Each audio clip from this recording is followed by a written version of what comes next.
네, 계속해서 지금 주소가 어디죠? 채무자인 매도인의 규칙 사유로 상가가 멸시된 경우입니다. 후발적인 이행불능이고 채무 불이행 책임을 지는 경우에 채권자인 매수인의 권리부재 방안, 계약 해제권을 행사할 수 있다. 계약 해제권을 행사하지 않고 전보배상 청구권을 행사할 수 있다. 계약 해제권을 행사했다. 항상 원상회복 의무 551조 손해배상 청구도 계약 해제권을 행사한 후에도 별도로 손해배상 청구권을 할 수 있다. 이제 더 나아가 제3자의 권리를 해하지 않기 때문에 그 3자에 해당되는지 여부를 또 살펴볼 거고요. 원상회복의 의무가 있는데 이 관련해서는 수령한 금원인 경우에는 금전인 경우는 받은 날로부터의 이자까지 반환할 의무가 있다. 몇 가지 쟁점들을 추가적으로 기억하시면 됩니다. 해제 나오면 무조건 이제 기계적으로 그렇게 쭉 가야 합니다. 반면에 해제권을 행사하지 않고 전배배상 청구권, 이 경우는 어떤 케이스를 들었죠? 매매계약 체결 당시에는 10억이 매매대금이었는데 후발적인 이행불능이 불능 당시, 즉 불능 당시에 우연한 사정으로 시가가 12억을 뜬 경우라면 합리적인 사람이라면 이 전보배상 청구권을 행사할 겁니다. 물론 매도인에게 자력이 있어야겠죠. 그런 경우들. 자, 요 경우들 잘 기억을 해주십시오. 세트로. 마지막 하나 더 있어요. 뭐가 있냐면 약방의 간첩처럼 대상청구권. 수험생 입장에서는 대상청구권 항상 기억하십니다. 대상청구권 후발적인 이행불능이고요. 기책사유 불문한다. 기책사유가 없더라. 채무자의 기책사유가 있든 묻지 않고 뭐가 핵심이죠? 후발적인 이행불능인데 가름하여 이익을 취득한 경우죠. 자, 갑이 상가 관련 보험계약 체결했다. 제 가름한 이익 뭐였죠? 토지 수용 보상금 아니면 화재보험, 보험금 청구, 또 하나 뭐였죠? 손해배상. 제3자의 불법행위인 경우에. 근데 수험생 입장에서 가장 잘 나오는 게 보험하고 아니면 토지 수용일 거예요. 손해배상은 잘 나오진 않습니다. 그래도 혹시 모르니까 이 세 가지를 기억해 주십시오. 보험계약 체결에 보험금을 청구할 수 있는 경우. 그러면 딱 뭐가 나오죠? 대상청구권을 행사할 수 있다. 을은 대상청구권을 행사할 수 있다. 왜 행사할까요? 이 보험금이 매매대금보다 더 많겠죠. 그런 경우는 이걸 옵션으로 고려할 겁니다. 자, 대상청구를 행사한다는 건 뭐였죠? 여전히 계약이 존속하는 거예요. 앞서 본 것과 똑같은 동일한 구제예요. 전보배상 청구권 행사했을 때 어떻게 했죠? 기존의 재산권 이전 의무가 변신한다. 손해배상 채무로 변신하고 그 의미는 계약이 그대로 존속한다. 동일성을 유지하면서 대가적 관계가 그대로 유지된다. 역시 동시행 관계는 살아있다. 그게 세트로 기억이 됩니다. 갑이 보험사로부터 보험금을 수령했으면 을은 너 보험금 받았네? 그거 나한테 돌려줘. 반환을 구할 수 있고 아직 그 지급을 받기 전에는 어떤다? 채무자가 보험사를 상대로 행사했으면 권리 보험금 지급 청구권을 나한테 넘겨.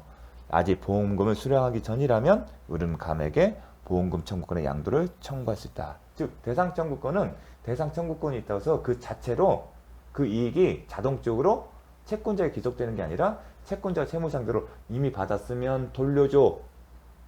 이렇게 행사해야 하고 만약에 아직 지급 받기 전이면 그 채권을 나한테 넘겨줘. 살 수 있는 권리인 겁니다. 주의, 보험금 청구권 자체가 을에게 자동적으로 귀속되는 것은 아닙니다. 넘겨줘. 자, 그게 대상 청구권입니다. 대상 청구권이 있다고 해서 자동적으로 귀속되는 것은 아니다. 단지 채권자 채무자에게 그 채권을 양도하는 것을 요구할 수 있는 권리가 있는 것입니다.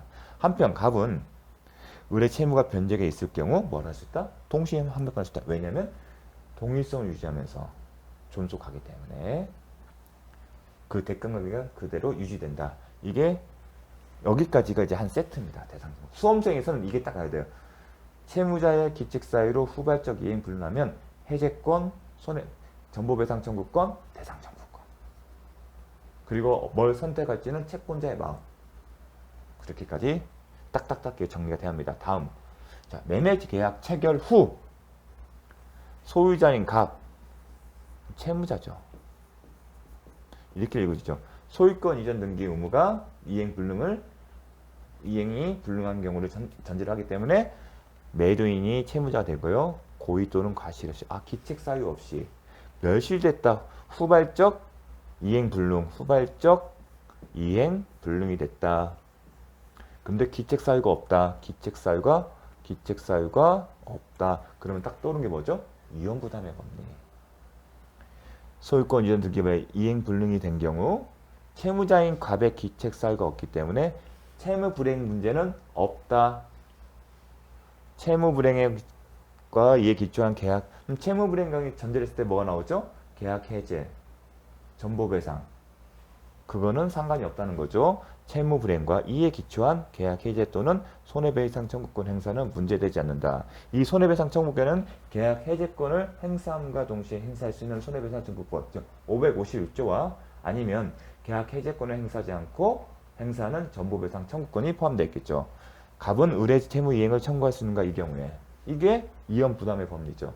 이런 상황에서 채무자 기책 사유가 없으면 자신의 채무에 벗어나잖아요. 더 이상 이제 채무자, 매도인은 을에게 그 채무를 이행할 책임이 없어요. 즉 재산권을 이전할 의무가 없어요. 기책 사유 없이 소멸됐기 때문에. 그럼 반대로 매도인은 매수인에게 매수인의 채무 이행, 즉 매매대금 지급을 구할 수 있는 권리가 있는지 그걸 묻는 거잖아요. 원칙은 채무자가 그 이용을 부담하기 때문에. 원칙은 뭐였죠? 채무자가 그 이용을 부담. 그 얘기가 무슨 뜻이죠? 매도인은 매수인에게 돈 달라는 얘기를 못하는 거고, 그 말인즉은 매수인은 매도인에게 돈을 지급할 의무가 없다. 만약에 매수인이 이혼 부담을, 채무자 이혼 부담의 원칙에 따라 나는 너에게 돈 줄 의무가 없다. 그 얘기를 한다는 얘기 뭐죠? 계약관계 소멸을 전제로 하는 것이고, 더 나아가 매수인이 매도인에게 지급한 금원이 있으면 부당이득에 관한 법률에 따라 반환 청구할 수 있고, 그런 게 없으면 더 이상 매도인과 매수인은 더 이상 채권 채무 관계가 없다.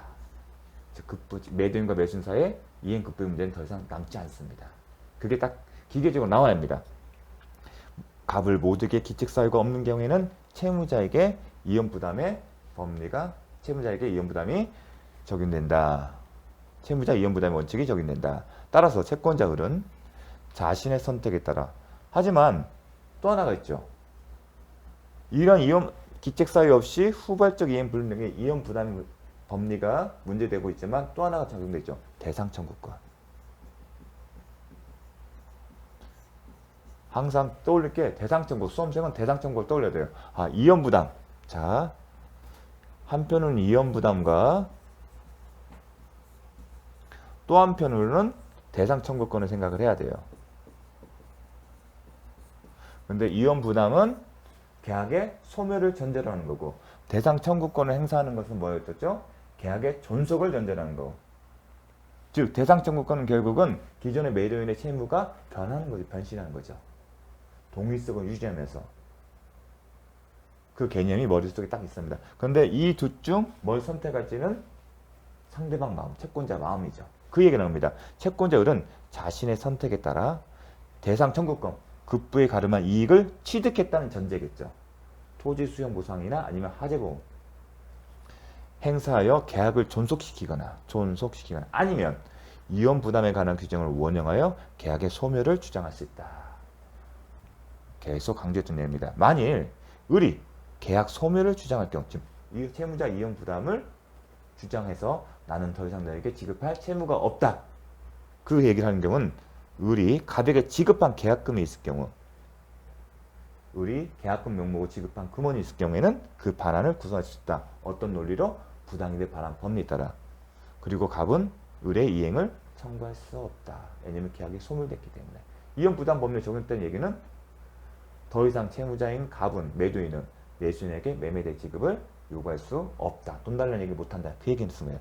만일 을이 대상 청구권 행사, 대상 청구권 행사 때는 뭐 했죠? 계약의 존속이에요. 그런 경우에는 계약이 이제 그전에 재산권 이전 의무였지만 지금은 대상 청구권 행사니까 그걸 가름된 거예요.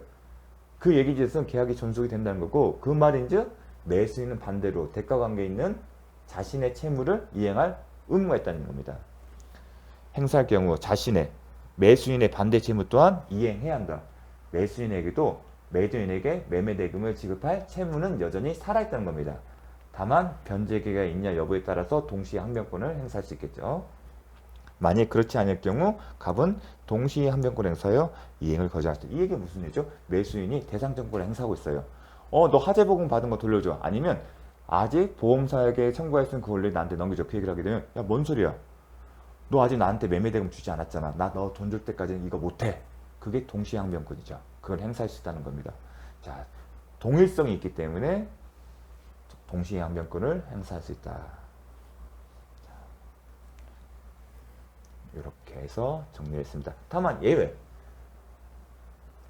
채무자가 그 위험을 부담하는 게 원칙이면 예외적으로 어떤 경우다? 채권자의 잘못으로 목적물이 소멸된 경우, 아니면 수령 지체 중에 당사자의 책임 없는 사유로 목적물이 사라진 경우, 소멸된 경우에는 누가? 채권자가 그 이익을 부른다. 그 얘기는 뭐죠? 채무자는 상대방의 이익을 청구했을 때 무슨 얘기죠? 매도인은 매수인에게 매매대금 지급을 청구했을 때. 그 말이 이제 매수인은 매도인에게 매매대금을 지급할 의무가 있다. 채권자에게 기책사유가 있는 경우 갑은 을에게 매매대금 지급을 청구할 수 있다. 이렇게 정리를 해주시면 됩니다. 그래서 총 4개로 나눠서 설명을 드렸습니다. 자, 여기에 대해서 여러분 그 자습서로는 296조와 297쪽이에요. 딱 한 장이에요. 딱 2페이지니까 한 장이죠.